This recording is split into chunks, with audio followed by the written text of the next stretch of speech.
AMS Nautique vous est présenté par Beneva, Attache Remorque Québec, en collaboration avec Cabanon Marine, Pro Performance.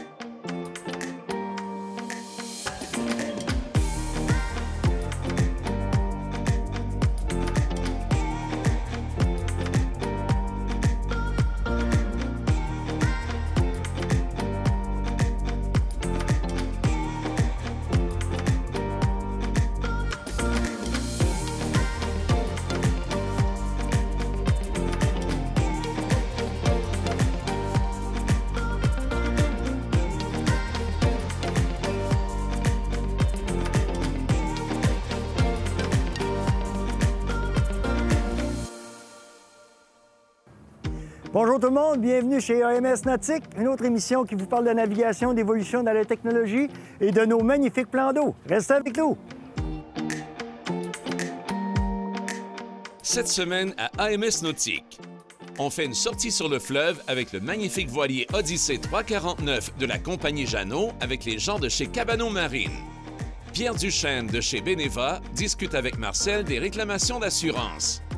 Le conseil de la semaine avec les gens de chez Pomerleau les bateaux et Martin Raté nous présente la division nautique de chez Pro Performance. Bonjour tout le monde, je suis en compagnie de Martin de chez Cabanon Marine. Bonjour Martin. Ça va bien? Très bien. Martin, dis-moi, particulier cette année, vous êtes devenu distributeur de voiliers. Ben oui, exactement. Cabanon Marine est distributeur de la marque Jeannot Voile. L'année passée, ils nous ont offert de prendre l'agence pour représenter tout le Québec au complet avec la distribution des bateaux Jeannot Voile. Aujourd'hui, on va avoir la chance, parce que c'est rarement à ton émission qu'on voit des voiliers à l'essai. Bien, aujourd'hui, on vous fait un cadeau. On a mis un Sun Odyssey 349, édition limitée, d'une couleur grise. Il est vraiment extraordinaire. C'est Richard qui va t'en faire la démonstration, notre spécialiste voile chez Cabanon Marine et Boulay-Lemelin sur le boulevard Champlain. J'ai hâte d'essayer ça, puis en compagnie de Richard, c'est déjà quelqu'un que je connais bien, ça fait qu'on va aller le retrouver. Excellent. Salut Richard! Ah, mon Marcel! Salut, bienvenue, Marcel! Permission de monter à bord? Ah, tout à fait, tout à fait. Bateau, Je te garde. belle machine, mon bienvenue, Richard. bienvenue à bord. Hein? Belle journée en plus de ça. Yes, beau petit vent. Cool, oui, Un beau effectivement. privilège, ça, c'est un Jeannot. Oui, le Jeannot 349, c'est une nouveauté chez Jeannot. Le type de coque qu'on va chercher là-dessus, c'est quoi? Intéressant. C'est les nouvelles coques de Jeannot qui ont allongé la ligne d'eau avec les traves inversées. Les traves, c'est la pointe de ton bateau qui ont inversé vers l'extérieur, volume supérieur, puis d'angle supérieur. La cabine à l'intérieur, c'est plus de ligne d'eau. Plus de ligne d'eau, plus rapide. Puis si on regarde les niveaux des angles de bateau, c'est fini comme des dériveurs, hein? Ça part comme ça, puis ça finit large en l'air. Oui. Là, t'as de l'espace en dedans. Là, ça. Écoute, on a de l'espace, on a 11 pieds et demi de largeur ici, de beam qu'on appelle. Quand même. Ça fait que ça nous fait un volume super intéressant. C'est ce qui explique les deux bords à roue. C'est ce qui explique les deux bords à roue, Quel effectivement. type de quai t'as là-dessus? Alors, moi, j'ai choisi pour ceux-là qui font les écluses et qui font le Bahamas. Ben oui. Alors, c'est une quille courte, mais à ailette. OK. Donc, on a une quille qui a à peu près 4 pieds 10. On rajoute deux petites ailettes qui sont très mordants. Avec, moi, j'ai eu l'audace de monter ça avec un mât enrouleur. OK. OK, bien encore là, c'est de la facilité, là. C'est le confort, là, parce que tout, je remarque que tout est ramené au cockpit, hein? Tout est ramené au cockpit. Une seule personne peut le manœuvrer. Autant ton genois avec le foc autovireur. Donc, je diminue ma voilure. Il y a du vent. Je ne veux pas m'inquiéter de mon cordage. Je l'ai simplifié. J'ai un foc autovireur. Donc, c'est très sécuritaire. Et le mât enrouleur ne met personne à risque au mât. Donc, si je diminue ma voilure, j'ai personne au mât, on est en sécurité, on est ici, tout se fait à bout de bras. Moins compliqué que prendre des risques sur mon bateau, là. Tout à fait. C'est pas mal moins athlétique, hein? Tu restes ici, ça se passe bien. Oui. Ici, je remarque que tu as deux écoutes. Chaque côté, tu as Oui. l'écoute de grand voile, tu as l'écoute de genois aussi. Effectivement. Et tu n'as pas de trac. J'ai vu que tu n'avais pas de trac là-dessus. Non, non. Pour mon genois qui est contrôlé par les écoutes, bien, anciennement, ils utilisaient un rail. On changeait le point d'écoute. Beaucoup de vent, pas beaucoup de vent. Bien, on a simplifié les plans de pont et maintenant, c'est des anneaux de friction. C'est comme un plan en 3 dimensions qu'on contrôle à partir du cockpit, encore une fois. Ça fait des plans de pont très, très dégagés. On n'a rien dans les jambes. Ce qu'on a fait, en anglais, eux autres, ils disent des walk-around. Les passes avant. Les passes avant, les fameux passes avant, bien, très dégagés, très sécuritaires, un bon franc-bord. C'est facile d'accès à l'avant, toujours sécuritaire. C'est un bateau qui pèse combien, Richard? Ah, bonne question. À peu près 14-15 000 livres. C'est bon. Puis c'est un 32. 32,5. C'est un 349. 34, donc c'est 35 pieds. 35 pieds facile. C'est un 35 pieds facile, monté avec un 21 force Yanmar. On est toujours dans les Yanmar, c'est merveilleux. Accastillage Harkins, Ouais. c'est du rabat. C'est de la qualité. Quand tu ne te trompes pas, là. Franchement, là. Puis je trouve que le plan de pont est intéressant parce qu'il y a de l'espace, un beau grand cockpit. Oui. Avec une belle table de cockpit Oui. intéressante. Oui. Les bords à roues dégagent complètement l'emplacement. Effectivement. Ça veut dire que les invités sont là, ils ne sont pas bordés, tu fais tes choses. Tu es même capable de manœuvrer plus en arrière, toi, ici. Effectivement. Effectivement. J'ai hâte d'essayer ça. Ah, on s'en va. Prépare-toi. On a du vent, à peu près 12-13 nœuds de vent. On va pouvoir l'essayer. Super, on va faire ça. Parfait. Bienvenue à bord. Yes!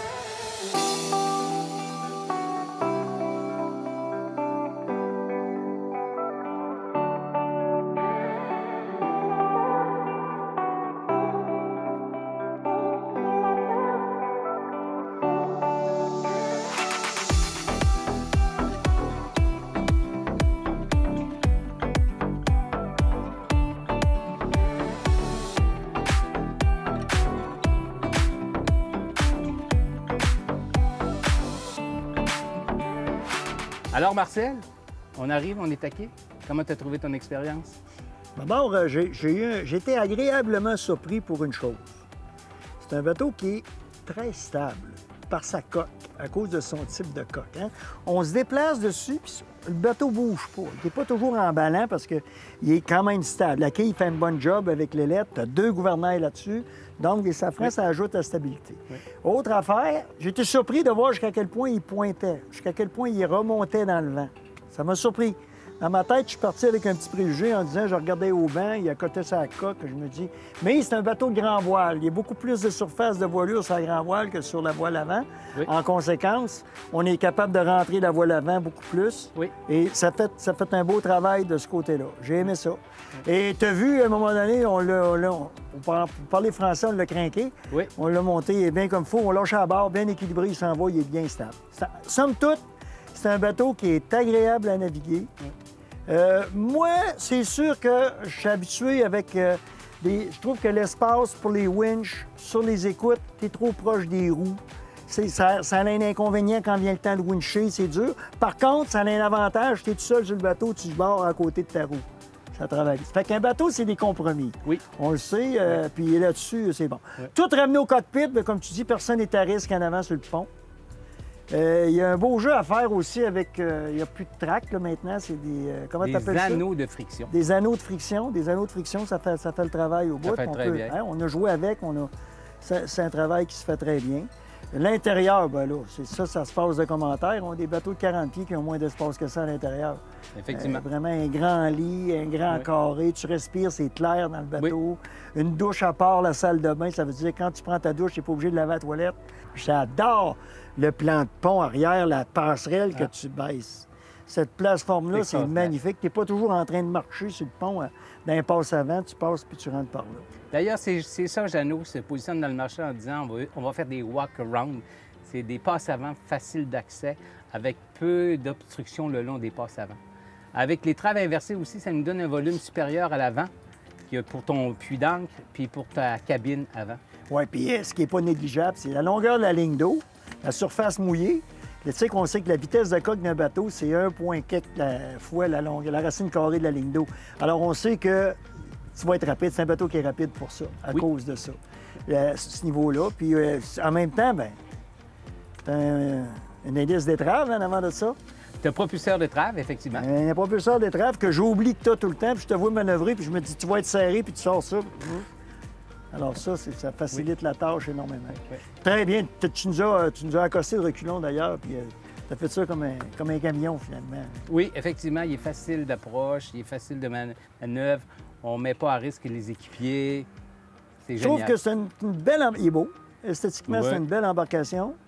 C'est une embarcation qui est facile à naviguer et qui est confortable et sécuritaire, dû au fait que tout est ramené en arrière. Ça se fait d'ici. Fait qu'il y a des beaux compromis. Je trouve que c'est... somme toute, là... Intéressant, machine intéressante. Alors, on peut prendre la mer, on peut prendre du vent, 18 nœuds de vent, un peu plus, un peu moins. On est personne à risque, ça se dirige du cockpit. C'est ça qui est super intéressant pour les jeunes familles, quelqu'un qui arrive puis qui débute. Donc, le cockpit est grand aussi. Le cockpit est grand, on est en sécurité. Oui, vraiment. Alors, j'espère tout le monde que vous en avez appris autant que moi sur ces nouveaux types de bateaux, les nouvelles technologies, les nouvelles coques. Et pour ceux qui sont déjà initiés à la voile, qui s'y connaissent un peu, vous avez compris le vocabulaire. Ceux qui ont moins de connaissances, mais c'est un peu du chinois. Mais vous allez voir, avec le temps, en entendre parler, on va donner des définitions, on va être capable d'en parler davantage. Richard, merci infiniment pour cette belle sortie. Puis, vous savez, comme disait un grand prince, on peut faire n'importe quoi avec n'importe qui, mais on ne peut faire de la voile qu'avec un gentleman. Merci, Richard. Merci, bon Marcel. vent, Merci. Cette chronique vous a été présentée par Cabanon Marine, moteur de vos passions. Après la pause, on parle des réclamations d'assurance et le conseil de la semaine de chez Pomerleau les bateaux.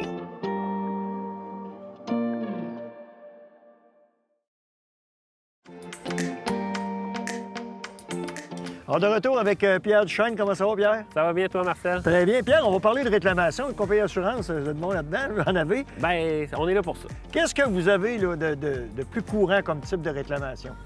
Bien, pour les bateaux, évidemment, ça va dépendre des catégories. Les pieds de moteur. Les gens accrochent les pieds de moteur, puis c'est normal aussi. C'est ça qui est le plus exposé, puis c'est ça qui est le plus fragile. Ouais, ça navigue souvent dans maigre d'eau, donc Exactement. c'est à risque. Donc, les pieds de moteur sont souvent accrochés. On a le vol. Ça, on en a déjà parlé. Le vol, aussitôt que le bateau il est sur une remorque. Là, on parle évidemment des plus petits bateaux. Oui. S'il est sur une remorque, il doit être muni d'une barrure conçue spécifiquement pour la main de la remorque. Il y a même des clauses au contrat qui obligent le client à avoir justement cette barrure-là. C'est pas compliqué. Peu importe le bateau, il est où, s'il est sur sa remorque, il est exposé. Il est exposé. Même s'il est dans le cours, il est exposé. Les gens On se rend compte des fois que les gens vont surveiller les allées et venues et ils vont aller le chercher tout simplement dans le cours quand ils sont au courant que la personne n'est pas là. Si on parle des acts of God, ce qu'on appelle la main de Dieu, là. Ouais. C'est assuré, c'est pas assuré, ça? Bien, ça, la main de Dieu, c'est un concept qui n'existe pas en assurance. Je sais que Ça tout le monde vient en d'où, parle. ça? Je sais pas ça vient d'où, honnêtement. Mais l'archevêque, en quelque part, là, qui a sorti ça. Mais, par exemple, au niveau de la foudre, tempête de vent ou que ce soit un ouragan, ça va toujours, bien, je veux dire, en autant qu'on soit assuré pour cette protection-là. Donc, tout ce que j'ai à demander à mon assureur, c'est, écoutez, moi, je vais être assuré pour les problèmes de météo, là.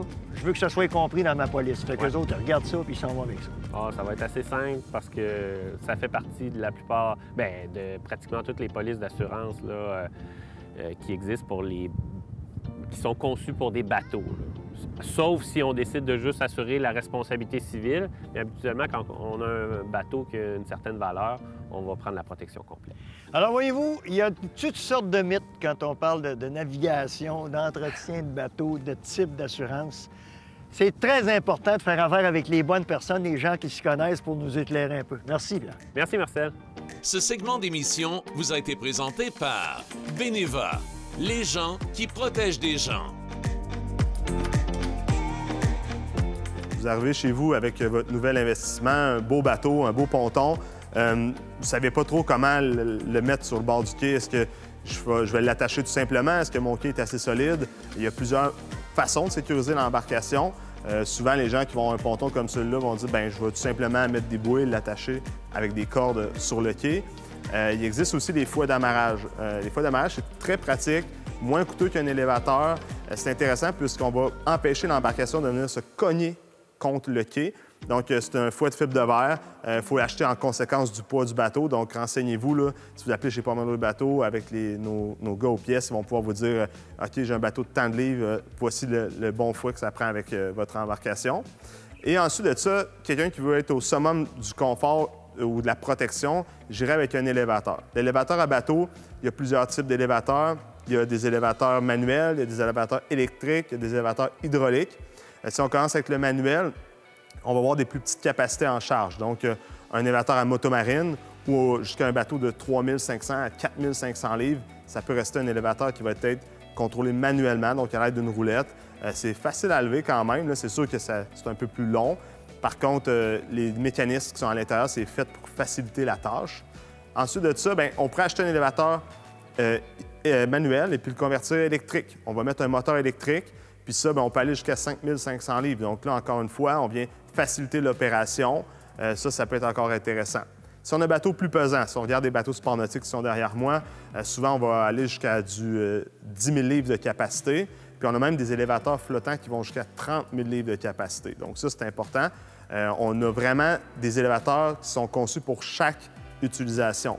L'élévateur hydraulique, lui, va être plus performant, plus doux, plus silencieux. Il existe aussi des combinaisons hydrauliques et câbles. Et sinon, il y a vraiment l'élévateur purement hydraulique. Donc, on a un cylindre hydraulique qui va venir vraiment pousser la charge, donc pour relever et descendre. Puis ça va être sous forme de cantilever. Donc, on va voir l'élévateur qui descend un peu là, vraiment en forme de ciseau, on va appeler ça comme ça. Autre élément intéressant, quand on utilise un élévateur, on peut ajouter une toiture.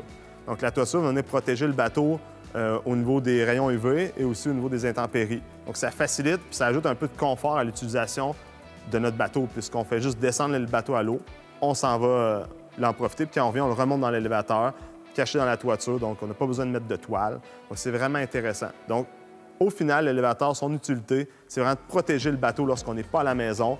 Il est sorti de l'eau, en plus, ça le garde au propre. Donc, si vous voulez plus de renseignements sur les produits élévateurs, venez nous voir chez Pomerleau les bateaux, ça va nous faire un plaisir de vous aider. Cette chronique vous a été présentée par Pomerleau les bateaux, une entreprise familiale depuis 1966.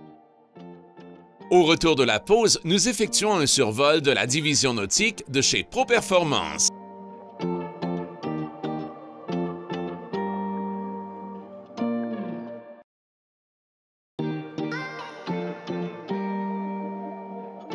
Bonjour tout le monde, on se situe présentement au lac Saint-Joseph, un plan d'eau magnifique près de la région de Québec, en compagnie de Martin chez ProPerformance. Bonjour Martin. Bonjour. Ça va bien? Très bien, toi-même. Très bien. Martin, on va parler de ProPerformance un tout petit peu. Vous avez ouvert dans la région de Saint-Raymond il y a 3 ans. D'abord, pourquoi? C'est une bonne question, Marcel.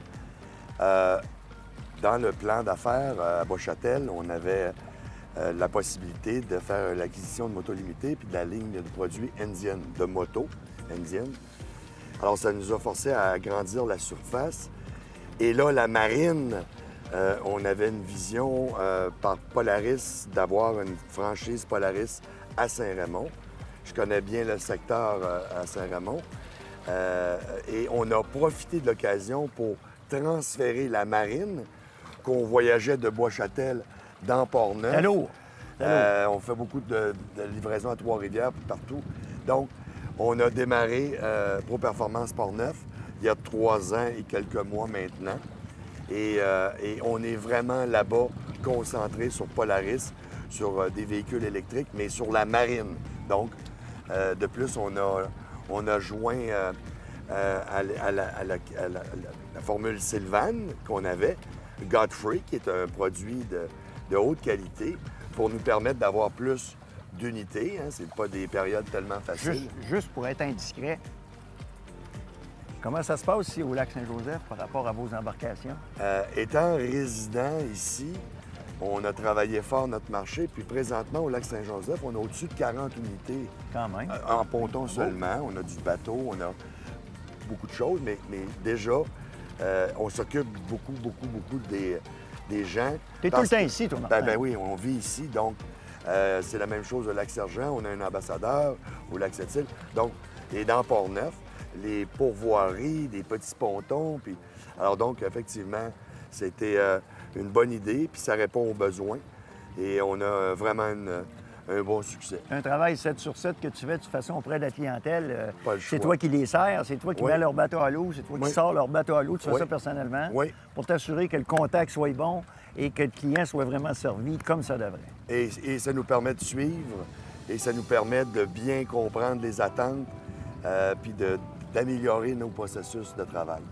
Excellent. Aujourd'hui, on parle de quoi? Aujourd'hui, on va parler de Godfrey. On va avoir l'occasion aussi de parler, bien entendu, de Sylvan, qui était notre premier produit.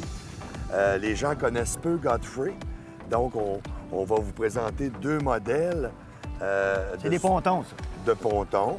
On a bien entendu nos bateaux de fibre Starcraft avec des possibilités cette année avec du 18, du 21 pieds, du 200 forces. Donc, on a vraiment une très belle ligne de bateaux qui est très populaire, mais surtout très abordable. En termes de financement, on en parle-tu un petit peu tout de suite du financement? Écoute, Avant ça, on entendait parler d'hypothèque maritime sur des gros bateaux. oui. Maintenant, je pense qu'il y a des nouveautés là-dedans. Et les banques, les institutions financières ont déjà tous des plans d'hypothèque maritime. Donc, les gens vont dire hypothèque domiciliaire, mais depuis des générations, des années, l'hypothèque maritime a toujours existé. Donc, Pour être bien compris, pour Oui. s'assurer que les gens comprennent, quand on parle d'hypothèque maritime, ça veut dire qu'on peut étaler sur plusieurs années. donc, un bateau, on comprend que c'est comme... Il y a des bateaux qui valent 200, 100 000, 50 000, 300, 400, 500 000. Donc, les gens vont sur une hypothèque maritime. Et l'avantage de ça, c'est qu'on peut avoir un ponton neuf avec un moteur neuf de 18-19 pieds à partir d'une quarantaine de dollars par semaine. Les taxes et tout l'équipement obligatoire que comporte la marine dans un ponton, les flottes, tout.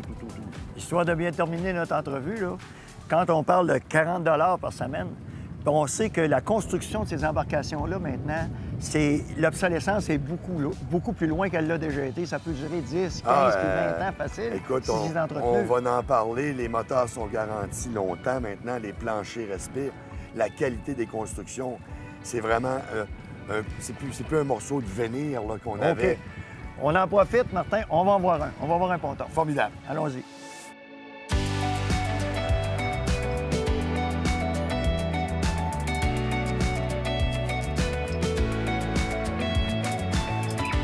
Martin, Starcraft. Parle-moi de ce type d'embarcation-là. Avec plaisir, Marcel. Starcraft, c'est la maison mère qui existe depuis 88 ans, qui produit, entre autres, les sylvanes et des embarcations de pêche. OK. Donc, c'est vraiment le crest de la maison mère.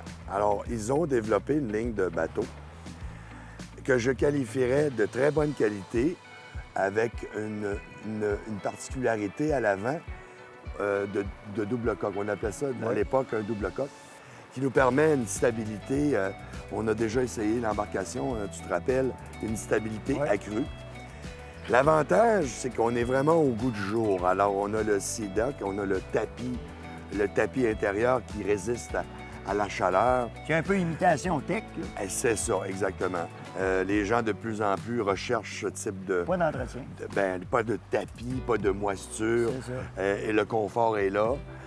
Et on a la possibilité d'avoir de 17 à 21 pieds, dépendamment des étendues, des besoins.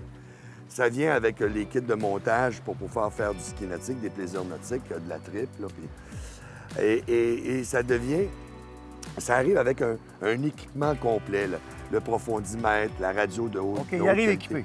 Tout équipé, avec la toile de transport. Système de son. Et le système de son. Et la gamme va de 60 à 85 000. Donc, on a un bateau, dépendamment si on veut un 200 forces, on peut avoir un 100, 140 forces. Donc, on part, et j'ai un bel exemple ici d'un bateau qu'on a. On a un spécial, justement, sur ce bateau-là, sur 19 pieds-là, qui est avec un moteur Suzuki, bien entendu. Des moteurs qui sont garantis encore pendant 4 ans. Le bateau, la fibre est garantie à vie. C'est vraiment des gens responsables qui prennent soin des clients. Donc, on a des possibilités, bien entendu, de financement extrêmement agressives à long terme sur cette ligne de bateau-là aussi. C'est important, par contre, d'avoir une embarcation de qualité. Ça prend de l'accastillage de qualité, ça prend des bons matériaux, parce que si tu veux le garder, tu ne peux pas passer ton temps à travailler là-dessus non plus. C'est facile d'entretien. Ce matin, on est arrivé et on a détoilé le bateau, puis en 15 minutes, on avait fait le tour. C'est plus comme avant. Le fibre est de qualité supérieure maintenant, donc c'est facile de le garder propre. Et on peut loger... Les dans cuirs, ce- c'est pareil. on peut loger 12 personnes dans ce Quand bateau-là. même. 12 personnes.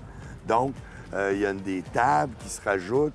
Il y a toutes sortes de choses pour le rendre convivial. Équipement standard, là, à part l'endroit de navigation, tu as quoi comme équipement standard? Tu as le système de son qui est tout standard. Profondimètre, tachomètre. La toile, est-ce que c'est standard? Oui, la C'est toile de standard, transport. c'est Le bimini, qui est un toit C'est qui standard aussi? standard. Ah, super. Donc, on a une superficie allant de l'arrière Ouais, jusqu'en avant des fenêtres. Tout à fait. Bien entendu, tout l'équipement de sécurité. L'équipement pour le ski nautique en arrière? On a la tour qui est tout le temps installée. Donc, on élimine beaucoup les dangers d'accrochage de la corde Tout à dans fait, l'hélice. tout à fait. Et c'est vraiment accessible. Et on peut s'installer à l'arrière pour surveiller les gens qui font des activités nautiques. Il y a des sièges inversés. Martin, on va-tu faire un tour à bord? Avec plaisir, allons-y.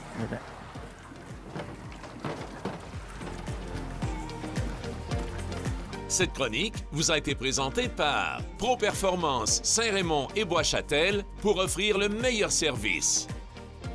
Merci beaucoup tout le monde d'avoir été avec nous tout au long de cette émission et nous permettre de partager notre goût de l'eau et la mer. On vous attend pour la prochaine et à bientôt.